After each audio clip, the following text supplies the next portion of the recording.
What is up, everyone, and welcome back to another episode of Three Gyms Talk Hockey. We have a lot of free agency to talk about. Winners, losers, where big names went, a lot of shocking moves, a lot of players that we didn't expect to stayed. Guys, initial reactions of July 1st and pretty much what has happened in the about week since we haven't had a podcast.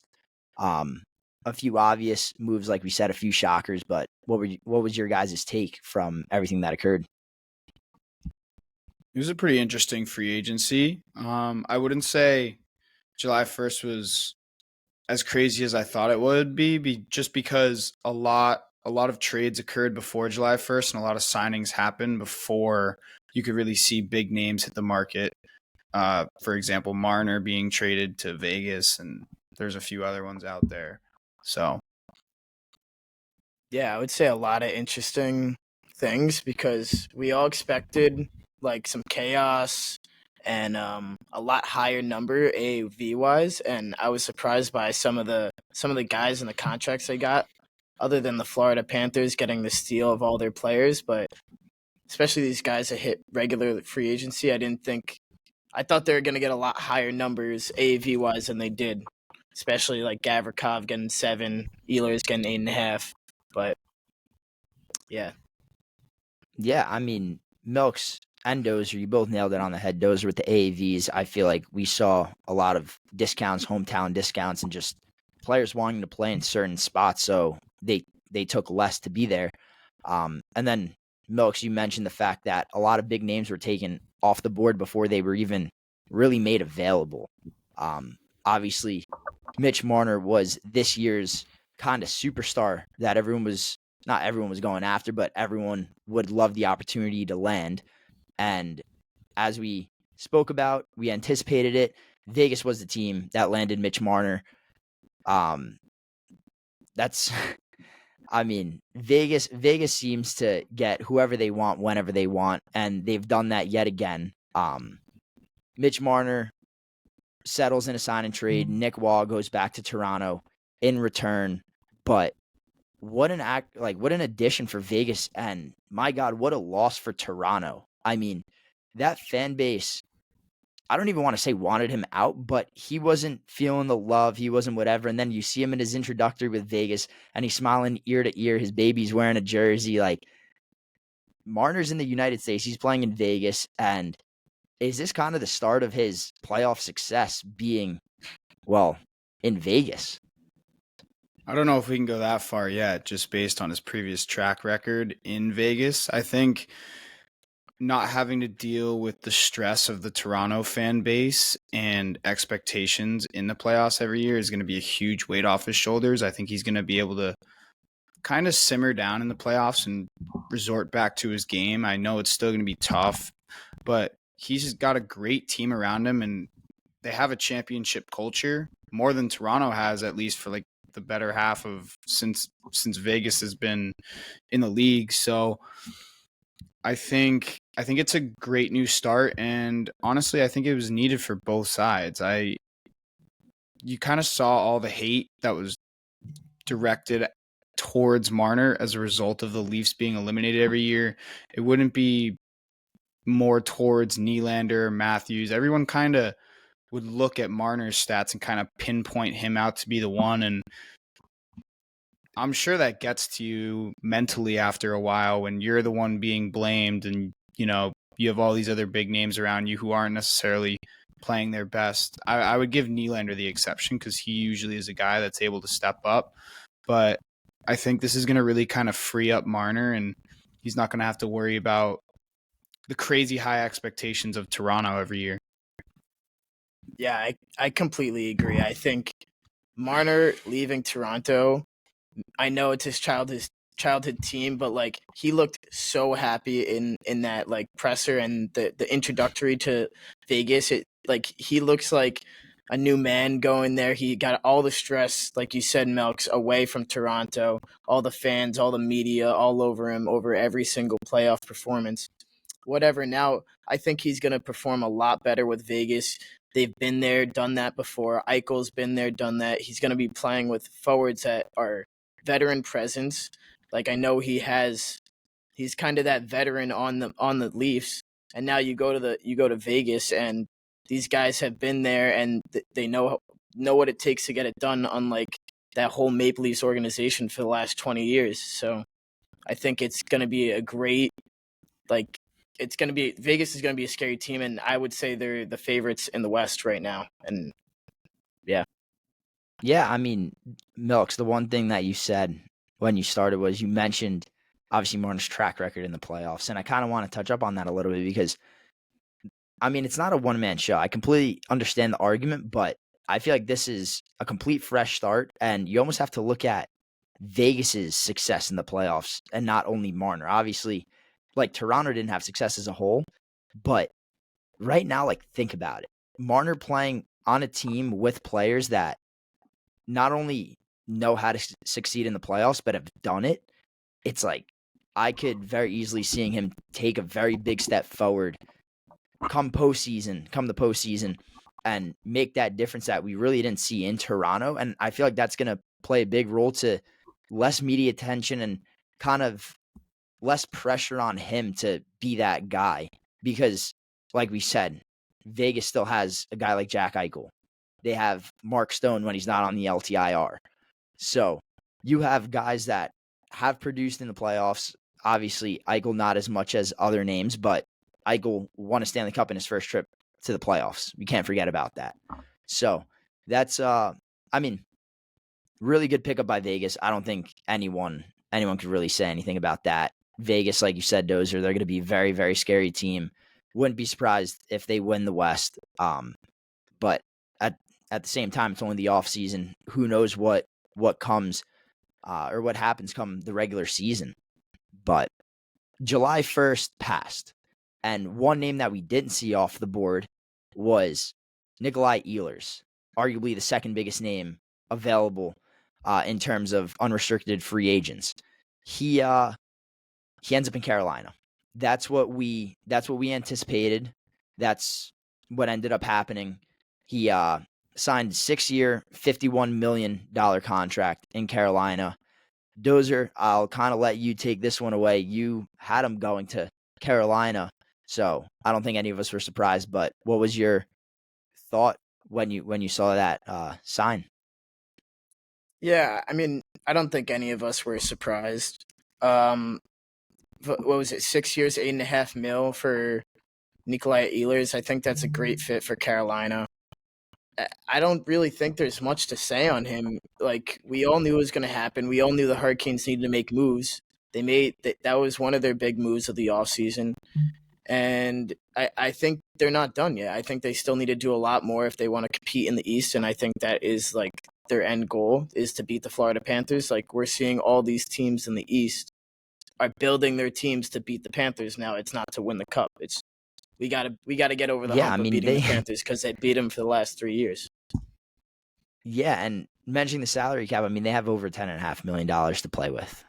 So still a lot of wiggle room for them in the coming off season. But they obviously got their one big fish in Nikolai Ehlers. Milks.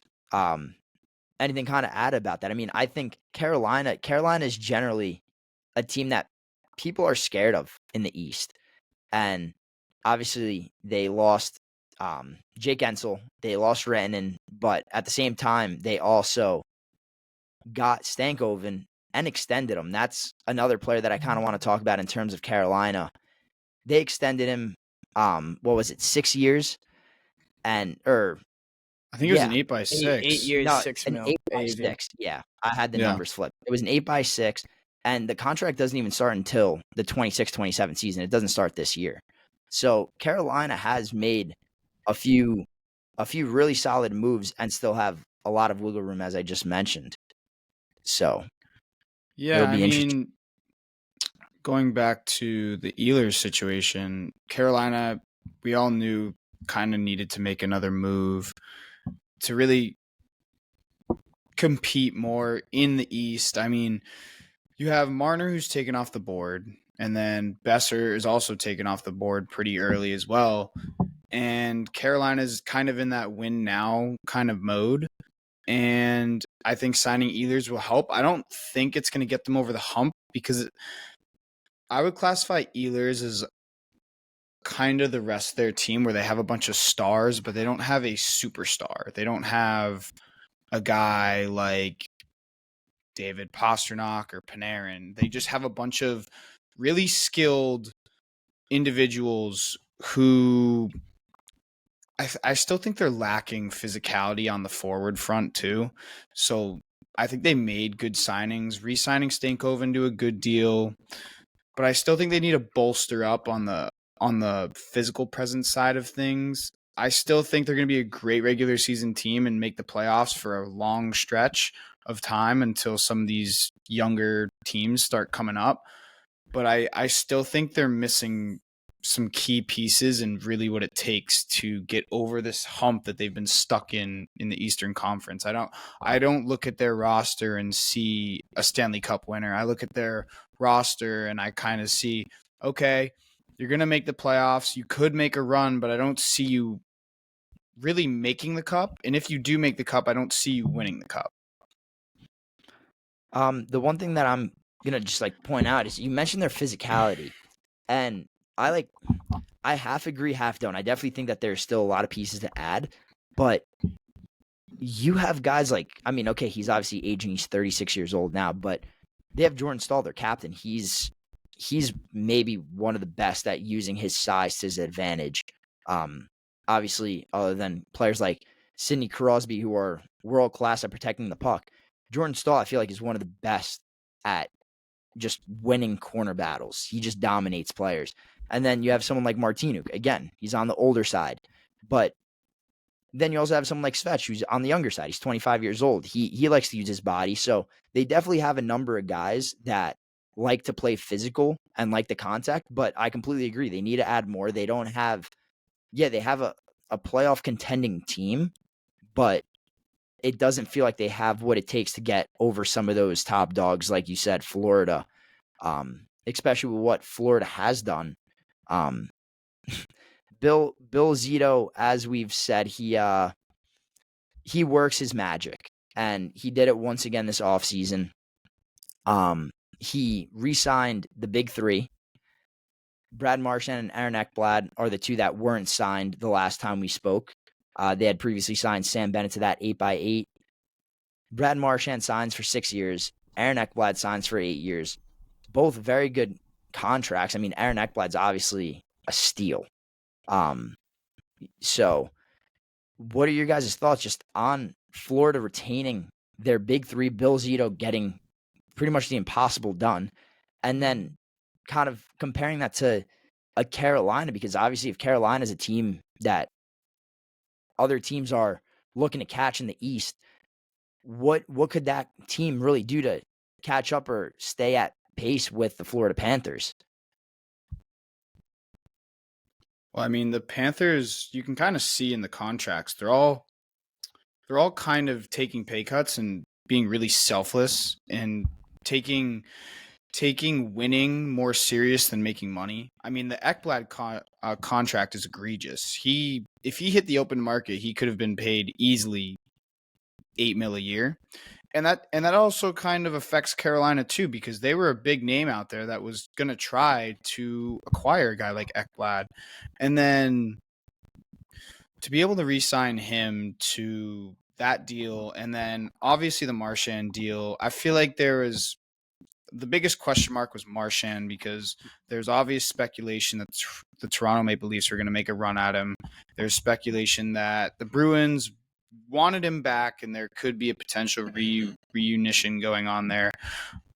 But Marchand understands that the Panthers are in a spot where they're going to contend every year no matter what. And, I mean, let's be real.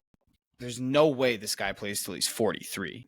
So, he takes that contract knowing that, but he also knows probably the next 3 years of his contract, if he's in the league for that long, he's going to be contending for a cup every year in Florida, which, who doesn't want to be in Florida all the time? And then you got the best, one of the best groups of guys you could have around you. So I feel like if you're on the Florida Panthers, it's kind of a no-brainer if your goal is to win. If your goal is to make money, yeah, hit the market.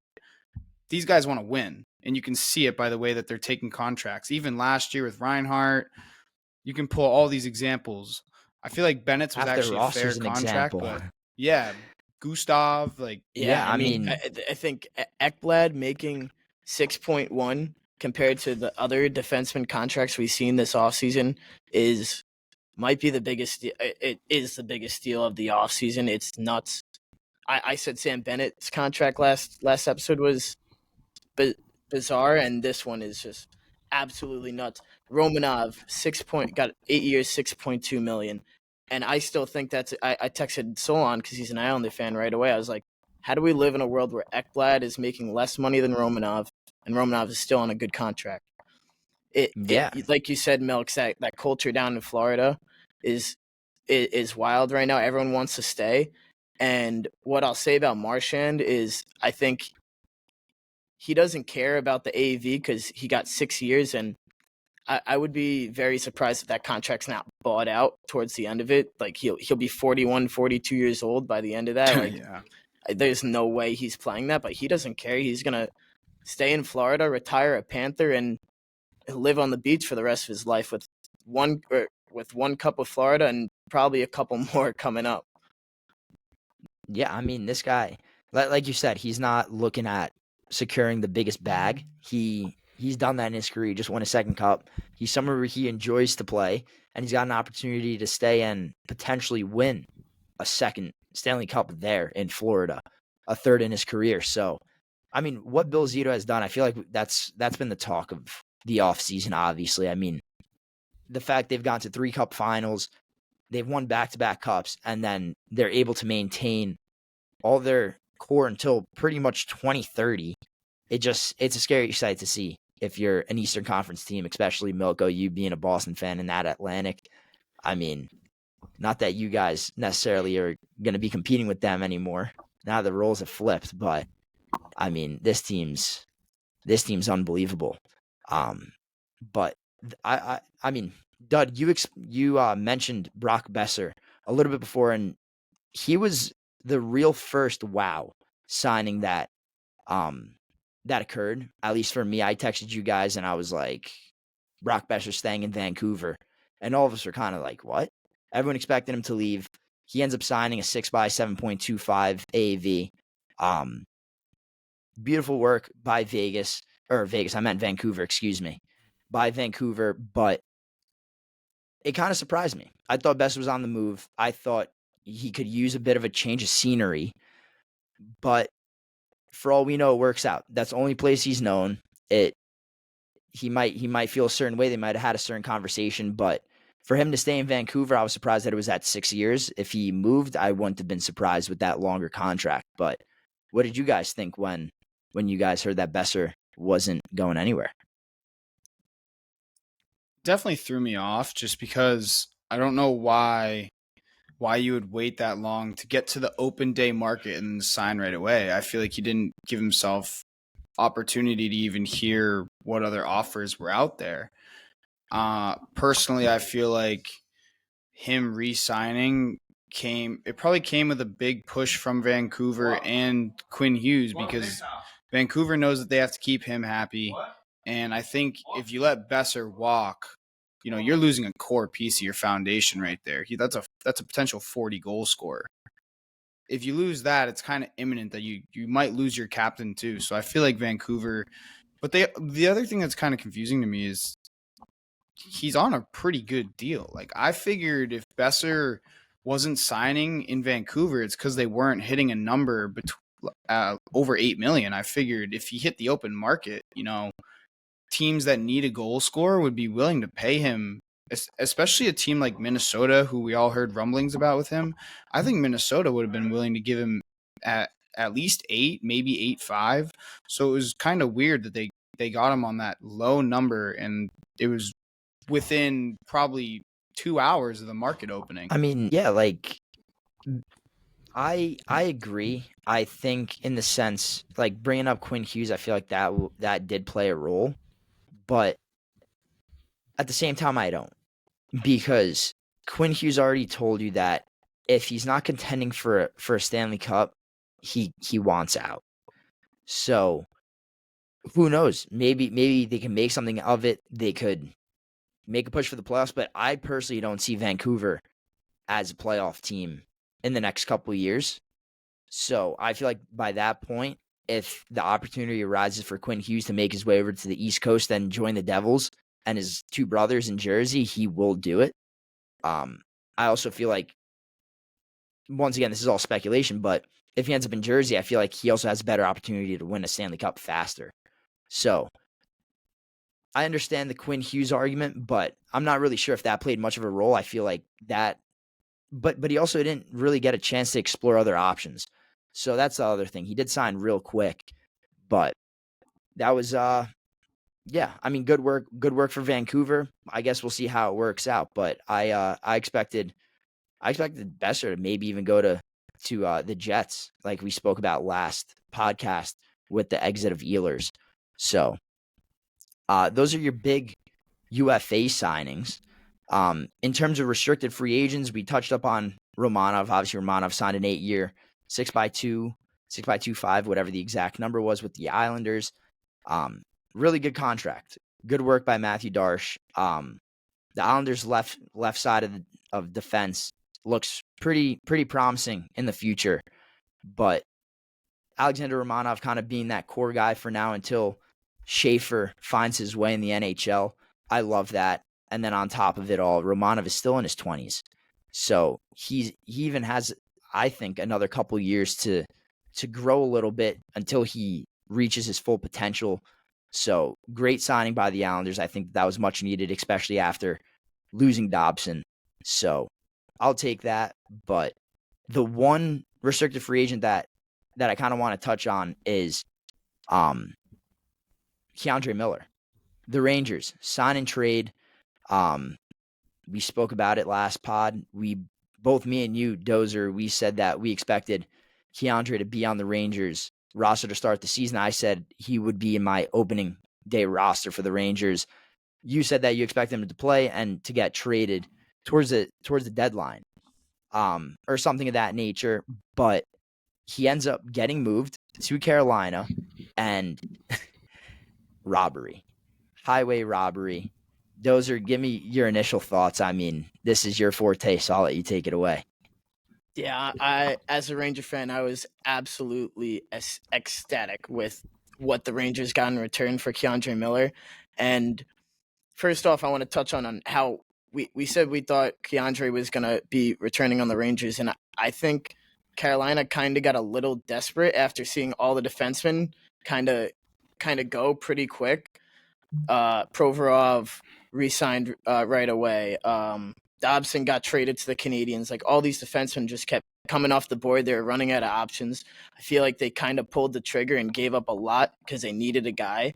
And as a Ranger fan, I am not complaining at all. I know it's an in-metro trade to the Hurricanes, but we got a first-round pick, a second-round pick, and Scott Morrow, who is a very solid 22-year-old right-handed defenseman that might make the Rangers opening day roster. And I can't believe the Rangers got that much.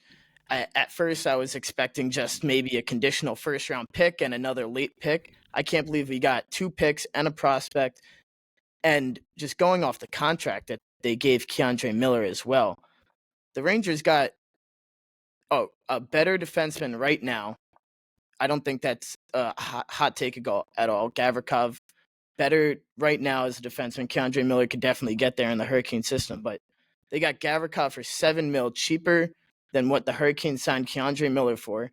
And we got a first, second, and a prospect. I think that is unbelievable work for Chris Drury, and it gives the Rangers so much flexibility now with picks. They have 2 first-round picks next year, a second-round pick, a third-round pick. They can make moves. Drury has not been scared, as you've seen the last 3 years, to make moves to improve this team and make a push. And I think the Rangers will be back in the playoffs this year, and I'm so excited. I love the offseason they've had so far. Yeah, it was definitely a steal of a deal for the Rangers. I was not expecting a first and a second. obviously huge help for you guys. I think you guys still need some help on the back end, but now that you have these picks that you can kind of mess around with, there's a lot of options available. And, during the season, people can come up on the trade block. You guys will probably be a big game fish hunter, whatever that saying is.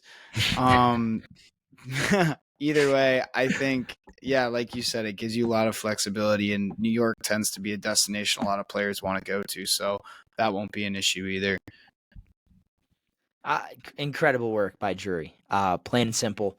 I mean, I expected the first, or at least something of that nature. Scott Morrow, that was kind of when my eyebrows went up, and I was like, wow, they pulled a quick one here. Scott Morrow is just he's going to be really good. In my opinion, I think the Rangers really found a hidden gem in Scott Morrow, or not necessarily found, but now they're just looking to execute at what they got. They somehow were able to pull him into the trade. It worked, and that's incredible. I mean, he's going to play behind Adam Fox, Norris Trophy winner. He's a right-handed defenseman. He's 22 years old, and he only has room to grow, and he knows that. So the Rangers got a hard worker. They have a right-handed defenseman who's going to fill in right behind Adam Fox, and he's he could be used on the power play. So 39 points in 52 AHL games in his first professional season. Like I said, the Rangers really got a hidden gem, in my opinion. Absolutely just mind-boggling that they were able to make turn Keandre Miller into Gavrikov. Gavrikov, the 2 picks, and then Morrow. So hats off to Drury. Great work. And on the topic of defensemen, Evan Bouchard is staying in Edmonton. None of us were necessarily surprised about that, but Bouchard settles on a 4-year, $10.5 million AAV contract. I was a little bit surprised that it was 4 years. Not that surprised though, because of the price. I think he waited to see what Dobson would get. Obviously, he got that answer at 9.5. He was able to push north of 10. I expected him to get 10.5. So seemed like a pretty reasonable deal. But now you kind of look at Edmonton, and they've dug themselves a little bit of a hole. In terms of salary cap, they're paying Draisaitl and Bouchard just south of $25 million combined starting next season, and then on top of it, you have to re-sign Connor McDavid at least by July 1st of next year. So those were kind of moves, or at least Keandre Miller, that was an unexpected move, but Evan Bouchard, an expected move. Not sure if you guys have much to add about that. We've spoken about the Oilers. We expected him to stay. So anything you guys would like to add, you can, but that was pretty expected over there. I mean, we all kind of knew Evan Bouchard was going to stay, and the Oilers need him. He's an offensive weapon, and you already have your defensive guys locked up. Definitely still need to ditch some cap, in my opinion. They kind of did that getting rid of Arvidsson, and I think they dished someone else. I forget who. It was someone else besides Kane too. But either way, they still got plenty of cap. They need a dish. I did like the new addition they got earlier today, though, with Isaac Howard. That was huge. Yeah. That was huge.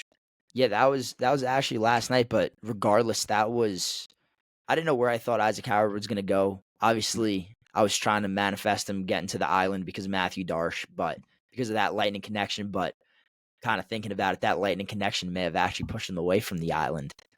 But absolutely amazing move for Edmonton. Obviously, it's a big loss for the NCAA and Michigan State University. We'll get to some college hockey a little bit later on. But Isaac Howard made it clear he didn't want to be with Tampa. He wouldn't get that opportunity, and now he is alongside 2 of the best players in the world, a team that has gone to back-to-back Stanley Cup finals. Milko, what are your thoughts? I know you're high up on Isaac Howard, so.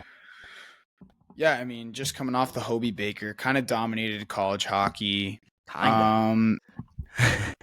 And then, I mean, it's a huge move for the Oilers because it's another guy that you can just plug right into your lineup, and he's going to be young on an entry level deal. You didn't really have to give up a tremendous amount to get him. I really want, again, like you wanted the Islanders to get him. I really wanted the Bruins to get him because it didn't seem like you had to give up a tremendous amount to get him. And that could be a potential superstar in the league. You don't just win the Hobie Baker if you're okay at hockey. Like, you got to be really good. And I think he's a guy that you could potentially see playing at least second line minutes going into the year, maybe somewhere in the year. But to get him for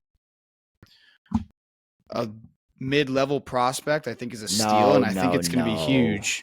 No, he's not a mid-level prospect. I've never heard of him, so I don't think he's that good. I mean, whether you've heard of him or not, like, he was a first-round pick in 2024. He was the last pick of the first round. So, like, there's a lot of first-round picks who don't pan out, though, and like. No, I mean, yeah, but you can't consider half the first-round mid-level prospects. Like, yeah, you can. No, you can't. Not a year after getting drafted.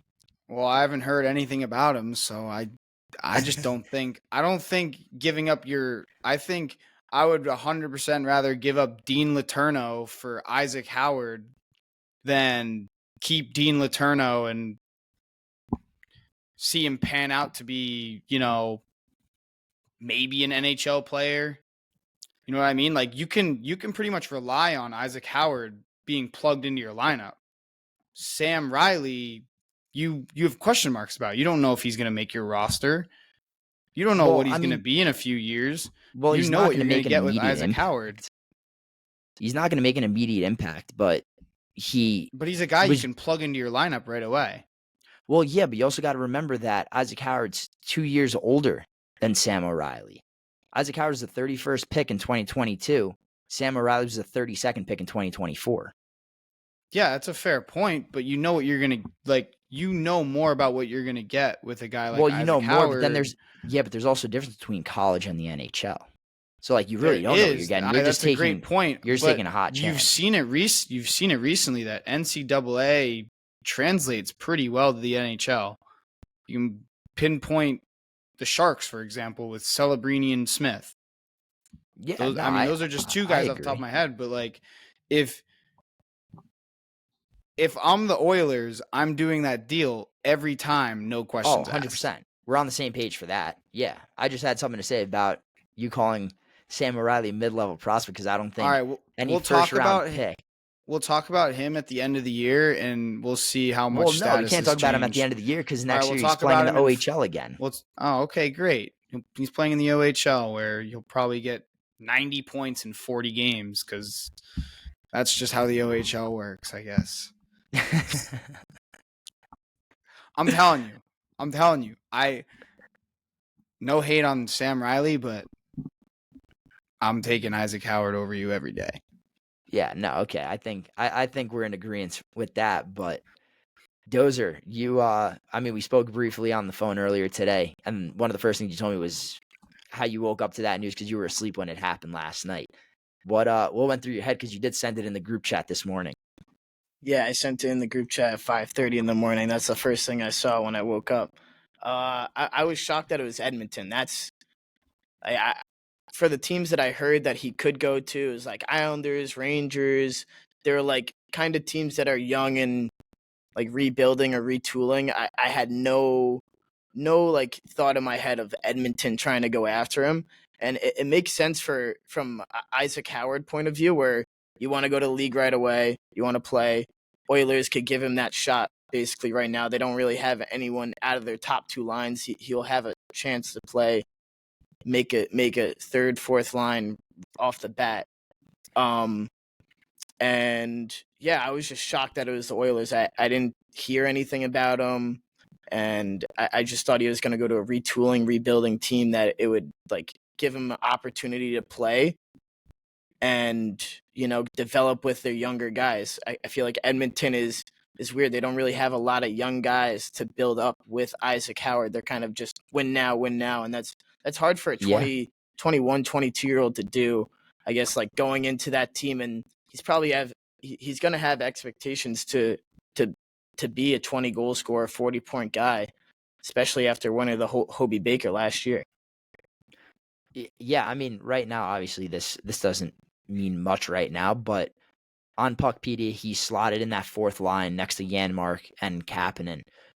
But, I mean, anyways, you got to start somewhere. So even if that's a start, like, I wouldn't be surprised. It's not the worst thing in the world. You gotta start at the bottom and make your way to the top. But going back to your point about the Oilers and not having a lot of youth to kind of surround or to come up with Howard, it's pretty much him and Matty Savoy right now. And obviously, Matty Savoy's, or growing up, he was a very anticipated prospect. Fell off a little bit, but it's them two right now in the Edmonton kind of organization. They're like the 1-2 punch.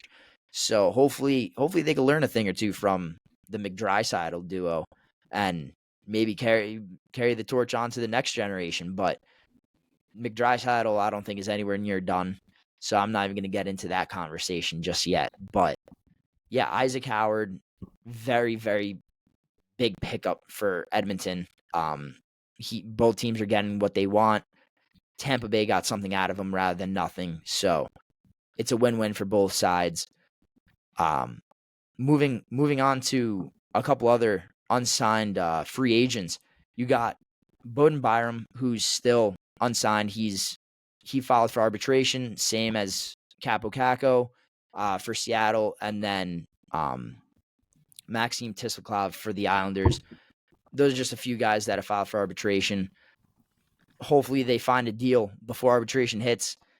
Everyone, I mean, none of us have been in that position, but from what I've understood, from what I've heard, arbitration is not very fun when you're trying to re-sign with a team and you get told all the little things that suck about your game to lower your value for that team to keep you at the price that they want you at. So hopefully they can figure it out, because quite honestly, I mean, I don't know. Something that I want to talk about is, what do you guys think would happen with Capo if he goes into arbitration? Like, imagine, like, I don't even know. I could see him going off the rails a little bit if he hears some that he doesn't like. Not like off the rails, but the reason why I'm bringing that up is because I did make a bold prediction and said, like, I wouldn't be surprised if he's a 60-plus point getter next year. And I feel like if before his first full season in Seattle, he goes to arbitration, he kind of gets ripped apart in that meeting or whatever goes on behind closed doors. I feel like that could be like a real knock on his his confidence going into the season, or he could use that as motivation. But just a name that I wanted to throw out there. Yeah, I don't know what number he's asking for. That's a thing. Like, I don't feel like he's could be asking for a tremendous amount. He really hasn't shown that much where I'd be willing to give him like more than what Morgan Geeky's getting, which is 5.5. I'd be surprised if he even got 5. Like, I wonder what his number is that he's wanting to go to arbitration for. That's what I'm interested in. Yeah, no, I'm not sure about that, to be honest, but like, yeah, I don't know. wonder if he's way off the mark and they're like, no, you're not even close. Yeah, and then he just gets I feel like that's the biggest difference. If you're way off the mark in your arbitration meeting and they're just ripping you and they're like, yeah, we're not giving you an extra $1 million or $2 million a year because look at this. Look at this. Yeah. You can't play defense. You can't shoot. Like, not saying that's specific to him, but just like getting ripped apart for a very, like, if it's marginal and it's like $500K, then I feel like it's a little different. But I feel like if you're going to arbitration, your mark's got to be way off. Yeah. No, I agree. Like, there's obviously definitely kind of like a split between what each of them want to do, but that's a name that I feel like that's the one name that I'm most excited for. Obviously Boden Byram as well, but I know Boden Byram's trying to work on a contract. The Sabres have even said they're not getting the offers that they want for him. I haven't heard much of that nature for Capo, and I haven't really heard a number either, which is why he's kind of the one name that sticks out like a sore thumb for me. The thing with Byram too is I feel like you see all these sign and trade deals that have been happening recently, and his number is probably too high for a lot of teams that want to try to trade for him. Like, they probably have the assets and the package ready, but Byram's, if I were to guess, I think he'd probably just be asking for too much for teams that want to trade for him, if anything. Yeah. No, I mean that's definitely a possibility. But all those will get settled when the time comes. One last name I just want to mention, still unsigned, but cannot isn't up for arbitration or anything of that nature. But Luke Hughes is still unsigned, so I'm curious to see when he puts pen to paper and what that number will be. But I expect him to get signed half decently soon. But then again, for the Devils, that's kind of no risk in terms of another team picking him up. All right, guys, let's we each chose one winner and one loser from this offseason, or so far this offseason, but we also tried to keep it a little bit outside the box, away from the usual winners and losers that you may have seen over the last 9 days since free agency. We'll obviously start off with the winners. Who wants to take it away first? Oaks? Okay, you want me to go first? Milks, you're up. All right. So my winner for the offseason, I'll take the Utah Mammoths. First year as a Mammoth, they go out, make a big move for JJ Peterka and sign him to a 7-year deal. He's a guy you can plug right into your top 6, potential 30, 40 goal scorer, young superstar, still really young. You got him locked up long term, and then you go around, turn the 4th pick into Caleb Desnoyers, who has a lot of hype behind him. He can be a superstar in the league potentially. Probably won't go right to the league, but give him a year or two and you can plug him right into the lineup, right under Logan Cooley, and you got an amazing top 6. And then you bolster up the defense, signing Brandon Tanev and Nate Schmidt to pretty good bridge deals, 2-3-year deals, no more than 2-3 mil AAV. Really kind of just bolsters up their team as a whole, gives them a little more oomph on the back end. And I could definitely see Utah making a playoff push this year. They were kind of there last year. You know, there was potential and they were kind of right around the border, but obviously things didn't work out by the end of the season. But I think they made some really, really good moves this offseason that kind of set them up really well for the future and for this upcoming season too. So one thing I want to say is that Utah pick was one of the winners that I had, and I like Utah a lot. I think they're 2 guys that they got, Tanev and Schmidt, along with their young guys, is just going to propel them to the playoffs, and that's where they want to be. They need to get there. So my winner, I talked about him a little bit before. I'm a Ranger fan. It's the New York Rangers. I'm not going to talk about the fleece of a trade that Jury pulled off because we already did, but I like their smaller signings and their re-signings as well. They brought in Taylor Radish from the Capitals, who is a 20 goal scorer on their 3rd line, who's going to be very good depth right winger for the Rangers. We don't have any really solidified right wingers. We're a team full of lefties. Even our centers are left-handed, so most of them are more stronger suit on the left side. So we needed a right-handed forward. And I like what we did with Gavrikov, obviously.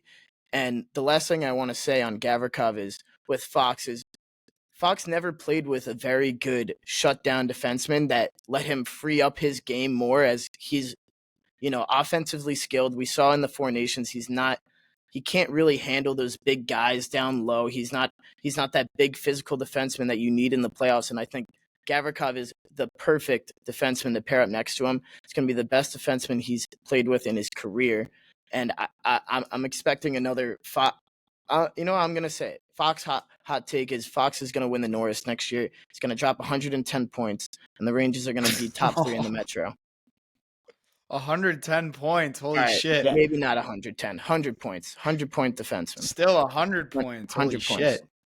All right, so just to reiterate, your prediction is Foxy 100 points and to win the Norris? Yes. And Rangers top 3. Okay.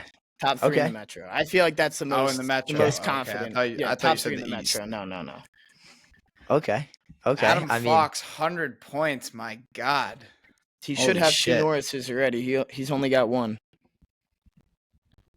there's definitely an argument. But okay.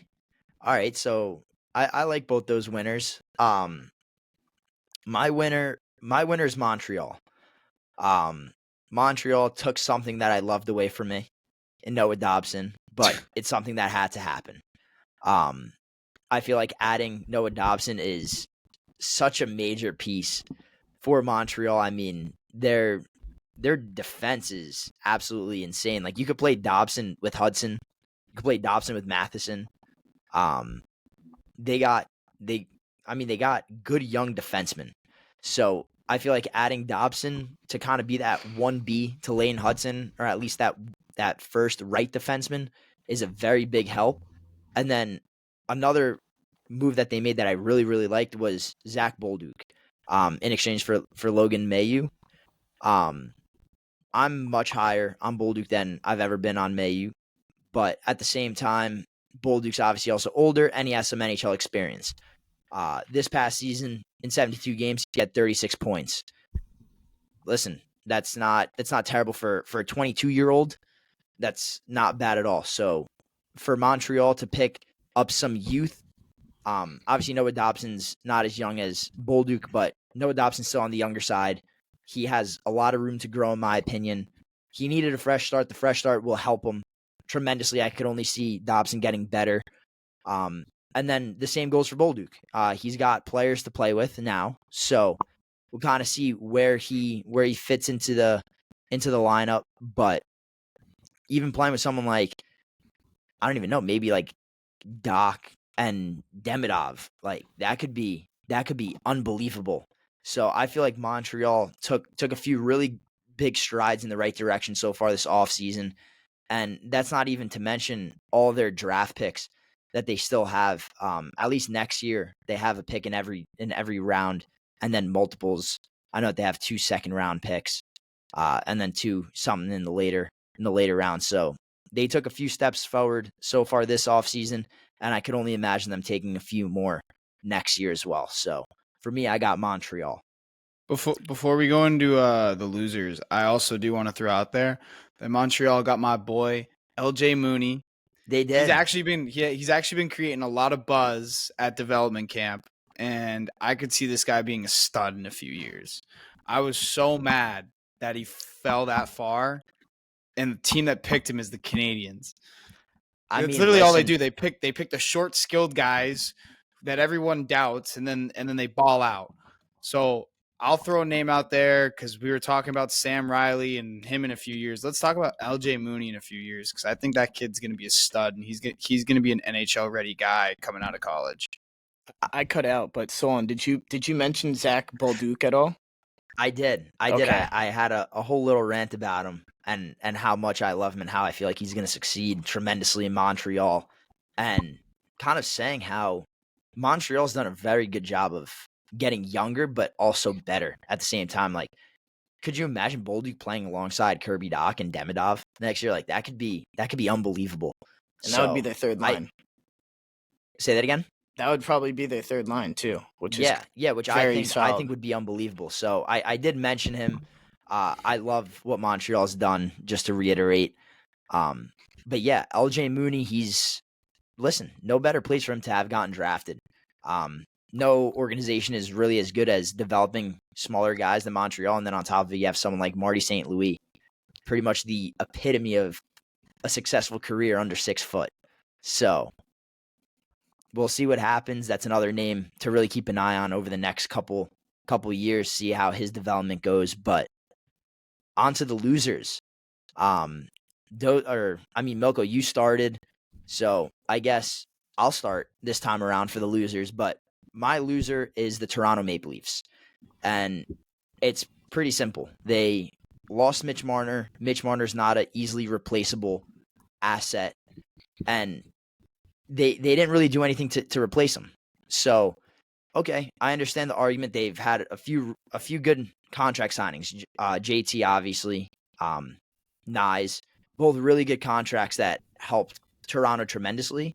But we can't forget about the fact they lost Mitch Marner for virtually, okay, they got something, but virtually nothing when comparing what they got in return for Marner.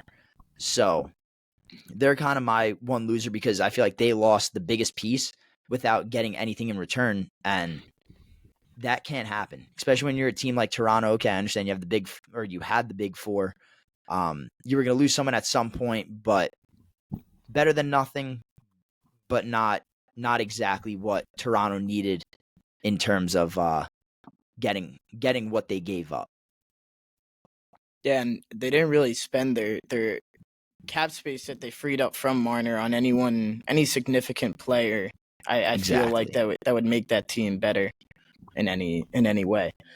Going into my loser, it's the Winnipeg Jets, and they lose Nikolai Ehlers, and I mean we all thought that was coming, but we all thought they were going to bring someone else in with their cap space. They have $19 million in cap space. That is, I think, the third or fourth highest in the league right now. Granted, they still have Velarde, who's an RFA, who they have to re-sign. I don't know how much he's going to get. He was their third, fourth best player on that team last year. 27 goals, very good young player. But still, 19 million. I doubt he's going to take up more than 7-8 mil of that. You should have 12 million to go out and get some other big name to replace Ehlers. You need some more forwards on that team, more goal scoring forwards. And I just don't think they did that enough. They picked up Gustav Nyquist, Tanner Pearson, and Jonathan Taves. I mean, like, solid bottom six guys that could score some goals, but I just don't think they did enough as the reigning President's Trophy winners. Like, they didn't get better. They got worse, actually. They got worse by a pretty good margin. And I feel like they shouldn't have. They have the cap space. They have the capital to go out and do stuff. They just really did not. Yeah, I feel like it's so tough because going into free agency, like I kind of touched up on it earlier, all the big fish were pretty much gone. Marner was gone. Besser re-signed right away. Like the last real big fish was Ehlers, and we all knew he didn't really have interest in re-signing. So I feel like Winnipeg was kind of handcuffed in their decision because there wasn't a big guy that they could throw money at.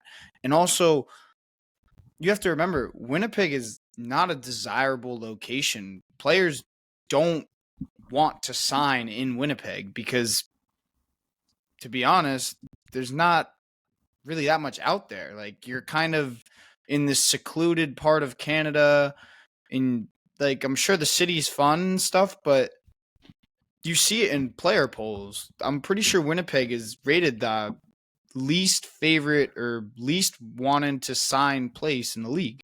Yeah, they were the number one destination players would choose not to go to.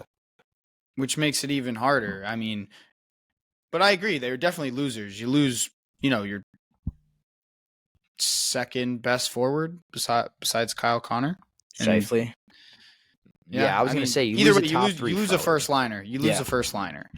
Yeah, no, listen, I mean, I completely agree with everything. And then it's like, on top of it, you're right. There's no reason to get worse.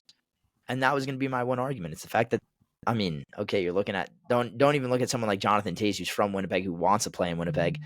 It's the fact that people don't want to go to Winnipeg. So it's like, you have all that cap, but if no one's going to accept what you're offering them, then it's like, what good is it? So, I mean, you couldn't have said it any better. I mean, for the reigning President's Trophy winners, they got significantly worse from where they were at the end of the season.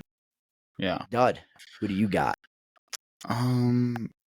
So my loser at the end of this offseason kind of didn't really do anything. I have the Seattle Kraken, and we all know they're still a relatively new franchise, but they did show a lot of hope, not last season, but the season before, making the playoffs. And you kind of saw these strides going in the right direction, and you were like, oh no, do we have another team like Vegas on our hand who comes in the league, immediately makes the cup, or immediately starts making the playoffs, and you're like, Jesus Christ, these teams are coming in and just kind of dominating right away.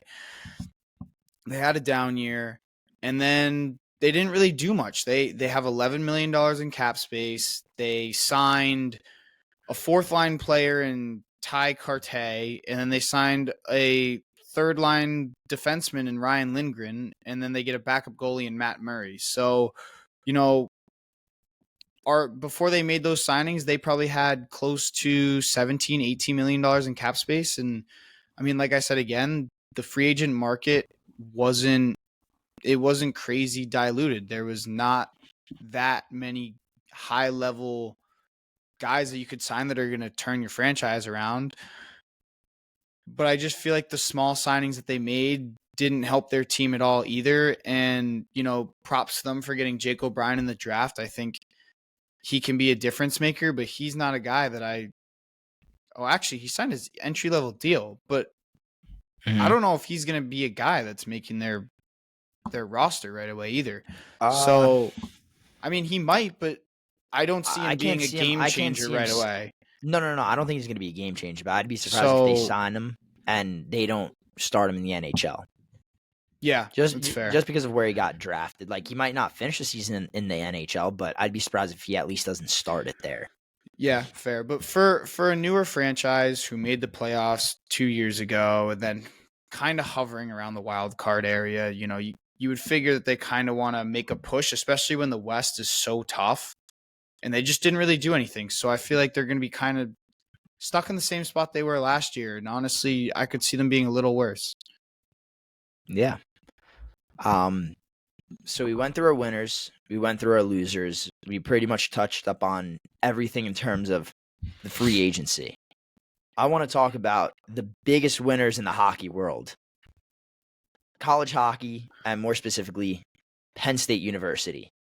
Gavin McKenna, the projected number 1 overall pick for next year's draft, officially committed to Penn State yesterday on SportsCenter, ESPN SportsCenter, the 6 o'clock show, and made it official. It was speculated. Everyone knew it was coming. We didn't know when, and without official notice, you can't really say that it's official, obviously. But now it is. Milko, you got a younger brother, who goes to Penn State, huh? Yes, sir. Shit, so tell me what he thought. I will definitely be attending some Penn State hockey games. But he was stoked. Attending Penn State games. Fair enough. Yeah, he was stoked. I have a few other buddies that go to Penn State who are all crazy excited about it. I mean, huge for Penn State, but also huge for NCAA hockey. I know that he was between the schools of Penn State and Michigan State, and ultimately, it came down to money. Penn State offered him $700, and Michigan State was only willing to give him $200-300. So you see what this Big Ten money, it's gonna get crazy, but he set the market, right? He's the number 1 guy in all of hockey who you would want on your team right now. And it's only going to further expand college hockey. It's going to bring more guys from the CHL, OHL, all these Canadian junior teams to come and want to play college hockey. And it's going to be like a third level of development almost, because like I said earlier, I do think that NCAA translates the best into the NHL, just from playing style and the level of competition that's going to be in college hockey now. But yeah, Penn State's going to be an absolute wagon. Made the Frozen Four last year for the first time in franchise history. They got Jackson Smith, who was drafted in the top 15 this year. They kept Aiden Fink. And who knows what else happens? I mean, there's still so many other prospects out there. I heard rumblings that they offered Porter Martone too. So I think Penn State's going to be a wagon. Might have to place a futures bet on them to win the Natty Chip just because. They're favorite. They're favorite right now. Sprinkle a little bit on them. But, yeah, huge for college hockey and stoked to be able to, watch him play at Penn State.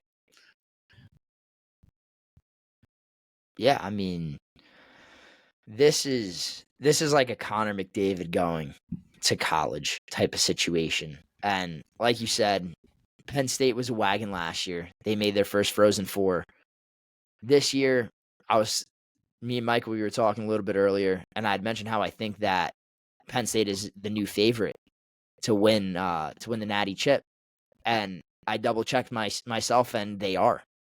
So that's definitely going to be something interesting to look at. I'm trying to pull up the exact the exact lines right now because they're DraftKings lines. But Plus yeah, right here. 800 is my guess. Plus 500. Shit. Penn State's at plus 500. Michigan State and Boston University are both at plus 800. Michigan is plus 900. And to round out the top 5, Minnesota is plus 1,200. Actually tied with Denver and Boston College at 1,200. Damn. So Penn State as of right now is the favorites. I'm not surprised. I mean, like you said, Jackson Smith was their first commit to ever be taken in the first round, 14th overall. And now they have the projected number 1 pick. So they have, I mean, they also have Luke Misa, another 5-star. Like you said, they're bringing back Aiden Fink. They have a tremendous squad going into next year, coming off their first Frozen Four, and not to mention their head coach came from the ACHA, which is unbelievable. Represent. Yep. So to see where a school like Penn State has gone from the Acha, the jungle, to that pretty much getting the best player to ever step foot onto college hockey ice is insane, because I could very easily see Gavin McKenna being the best player to ever go through the NCAA, at least for the next little bit. Any chance I got Hobie Baker odds up? He's probably like plus 200 for that. Ooh, I might have to do a little bit of research, but I could see him being a top 3. He's favorite. so good, I bet you dude. Caden Lindstrom's not far behind, which was a name we didn't speak about, which is probably Yeah. one of the big reasons why Michigan State is the second biggest odds, and he's like the second biggest OHL guy that's going to college. He got drafted, right? Top 5, Columbus in 2024. Yep. I think That it was is 4 correct, actually. Yeah, I was gonna say it went 4 to be exact. But I'm trying to see what I can find for the Hobie Baker. But it's gonna be nuts because you still have to think about all the we touched about it last time we talked. We don't necessarily think most of the guys drafted in the first round are gonna go right to the NHL. So it's gonna be interesting to see now that you have a few different guys coming down from the Canadian League to play in NCAA. Like, you still have so many of these guys: Schaefer, Martone, Misa. Who else? I can't think off the top of my. But those are 4 huge names. Like, could you imagine them all playing college hockey next year? Well, that's what I'm saying. Like that's going to be the new way of development. I think you're going to go major junior when you're 16, 18 years old, and then you're going to make the hop to NCAA. That's just what it's going to be. NCAA is going to be one fat combination of every junior league. It's going to be the best pre-professional hockey that you're going to be able to see come a couple years. And Gavin McKenna, I feel like if he has major success in his one season in the NCAA, which I expect him to, that's going to open up the door for a lot of top prospects, because they're not going to be afraid to make that switch. Like right now, realistically, Gavin McKenna is a test dummy. All eyes are on him. Yeah, you got a few very big prospects playing in the NCAA this year, but none bigger than Gavin McKenna. So he's going to be the test dummy, and everyone's going to kind of look to see at what he does and how he produces and his thoughts of the whole NCAA versus major junior, and pretty much take his opinion and run with it. So very, very, very exciting times for college hockey. Penn State, I mean, right now I'm thankful that I know Milko. And it's not because of Milko, it's because of his brother, my way into Penn State hockey games. So you're not invited anymore. No. Listen, dude, I got your brother's number, so I got my own. I gave you the wrong one. I don't need you. Gave you the wrong one. You have to get to him through me. But yeah, college hockey is going to be absolutely okay. Predictions: do we think that Gavin McKenna gets over 100 points in college next year? No, he had 129 and 56. I want to say off the top of my head. Yeah. But there's only like 40 games in college hockey. That's a thing. You're playing less, but I mean, 129 points. Nah, I would put his threshold at like 75. I More wouldn't than even put Eichel it. had his Hobie Baker year, which was 71. I'll put him Yeah, at Eichel had 75. 71. Kyle Connors also had 71. Out of active players, those are the most points that they've gotten in college. And I'm pretty sure Eichel did it in 39 games and Connors did it in 40 or 41. Because So, Penn State's going to have a gauntlet of a schedule, too. It's not like they're going to be playing bums. no, So, not in the slightest. I mean, I don't see him going. I think it would be ridiculous if he was able to go averaging 2 points a game. I was gonna set my line at 80. Yeah. But that I think he'll get over 75. I think 70 in between 75 and 80 is a good pick. And I was gonna say I like my line at like 79 and a half. While we're on this topic, we haven't really said any negative things about like the whole NIL and OHL players coming. But one negative thing that I want to like say just to play a little devil's advocate is Mhm. I think a little bit the only problem I could see of this all these OHL players coming is some of the old like historic NCAA teams kind of getting a little left out because they don't have the NIL money or like the long-standing like coaching or development like these Big Ten schools have. They have all the money in the world to go spend on these players. Like some of these teams are going to get left out, like Maine, Nodak, North Dakota, or I just said Nodak, Minnesota, Duluth. But like those teams, they don't have the NIL money to go after like these top-notch OHL guys, and I feel like that will definitely hurt them a lot because they're not going to be getting any of these top guys. They're going to be relying on more of these like older players that they kind of just develop through the years. And I just want to see what your guys' thoughts are on that because we haven't really thought up any negative points, and that's the only one I could really think of. Yeah, I think it's a fair argument, but I also think we talk like you always see how you acquire these superstars and you put them together with superstars. But when you acquire a super team, it doesn't always work out necessarily, right? Because you're missing certain key things that you need. Like you could be a Big Ten team and bring in a whole group of OHL 18-year-olds. And then you saw what happened in the playoffs this year with who won it? What was the team that won it? Western Michigan. Western Michigan. Team full of 24-year-old vets who are just not a single dollar NIL. Who are all probably weighing in at 200, 180, 200, ready to just rumble you over.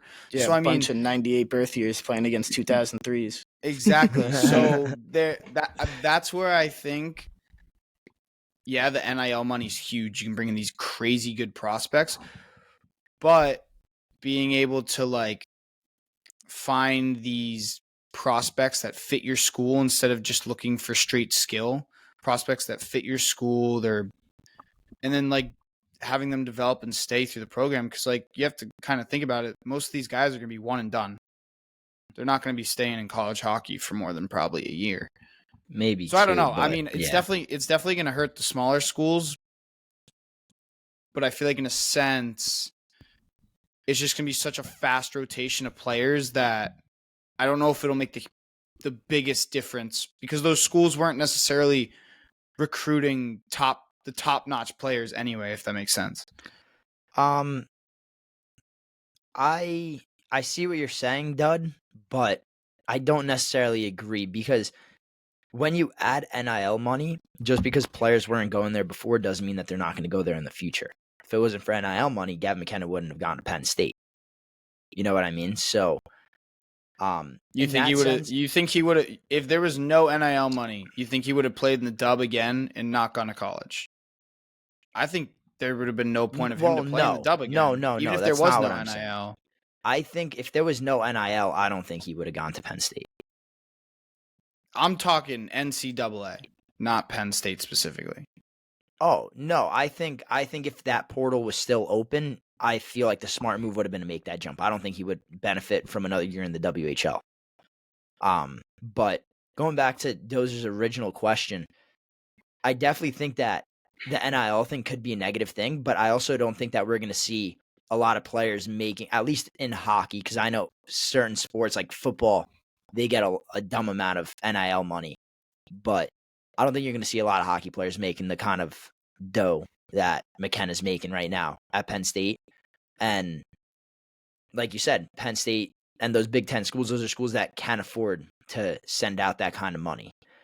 Now, I think it could be a negative, but I also think that it could be a positive because it'll bring people in. But I feel like the McKenna bar was set a little high at just shy of $750,000. That's a lot of money.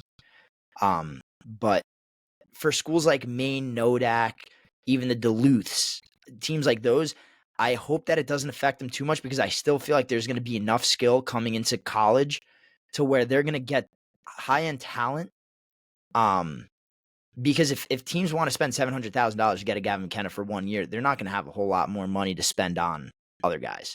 So I feel like it's going to become a little bit of like a salary cap thing where, all right, let's disperse our money across a handful of decently good prospects or high-end prospects. You guys get what I'm saying versus Gavin McKenna. But then looking at a team like Penn State, giving Gavin McKenna that kind of money is a no-brainer. I mean, that kid's he's about to change Penn State forever. He already changed college hockey, and he hasn't officially even stepped foot on campus yet as a student. Yeah, I do want to throw something out there too. Do you want to say something? The last thing I want to say about that is, there's definitely going to be a lot more people watching college hockey. They're going to bring in a lot more revenue. Just my only real worry is, I think it's all going to be mostly for the Big Ten because those are the big schools. Those are what most people watch, and they're the ones bringing in the biggest prospects. And for example, Hockey East doesn't have the same money that the Big Ten does, and right Nowhere now near. Hockey East runs college hockey right now, or for the majority. Generally it's the Big Ten and the Hockey East, and now the Hockey East will get pushed a little bit aside just because of the fact that they don't have the same money to compete. So I agree with that. I agree. And then that also goes for other schools like a Western Michigan. They're probably never going to win a natty chip again. At least not in the near future. So yeah, no, that's going to be really interesting to see how it pans out because certain schools have a lot to spend, other schools have nothing.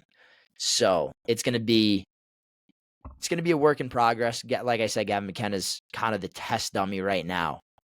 But what were you saying, Melks, before? Yeah. Well, obviously the Big Ten has the fuck you money, so they can just throw it at whatever.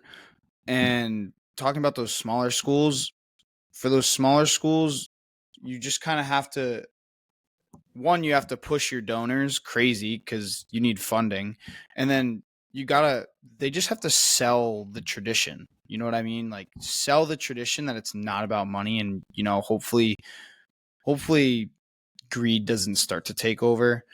When you look at the number for $700K on McKenna, I bet you he's not getting all that 700 because he's not going to be there for 4 years. I bet you that 700's over 4 years or whatever. So I bet you he's not actually going to hit that number, and that's going to be kind of interesting because I feel like if you're a big name prospect, you could probably throw them a big number and make it look all big and juicy. But realistically, they're not going to be there for more than 1 or 2 years. So you're not even going to probably have to pay them the full amount.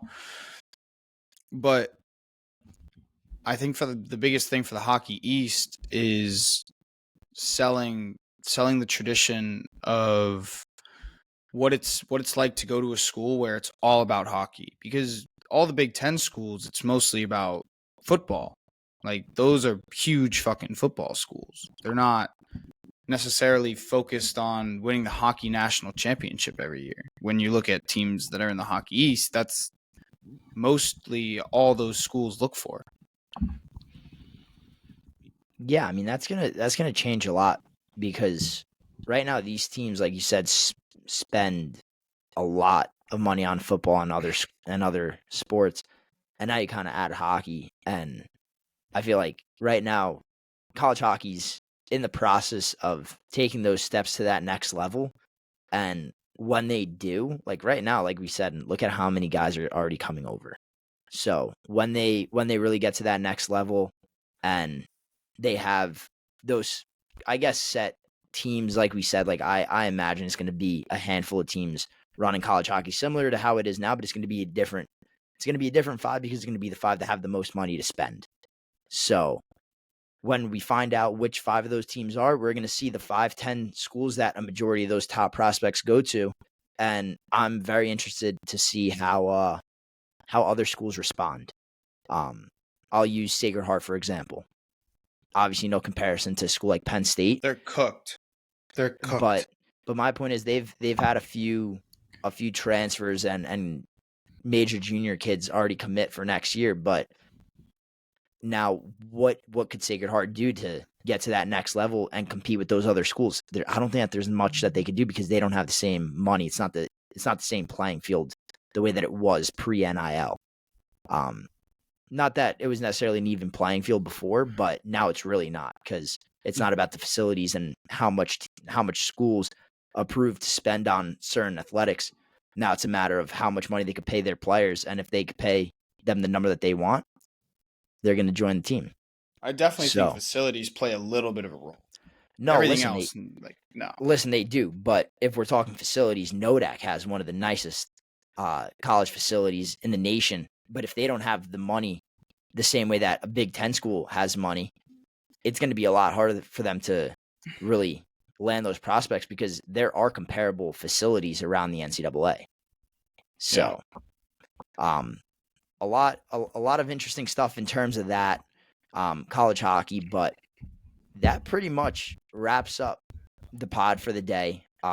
We went over all the free agents. We spoke about our winners, our losers, and then we finished off talking about college hockey and the big win that they kind of secured with Gavin McKenna. So I'm very excited right now. I feel like we've been saying that forever. Right now, at least since the offseason of hockey started. I'm very excited to be a hockey fan right now. I feel like hockey's trending in the right direction, and there's a lot of decisions to be made. One last thing that I'm going to say is the fact that the NHL is also shifting to a certain direction. 84 games starting not next season, but the season after in 26-27 because of the new CBA agreement. So from the NHL to collegiate hockey to major junior, a lot of change, a lot to look forward to, a lot to talk about. But that's all the time we have for today. Thank you for listening. I'm Solon Mijas alongside Mike Cardoza and Matt Milko. Till next time, peace.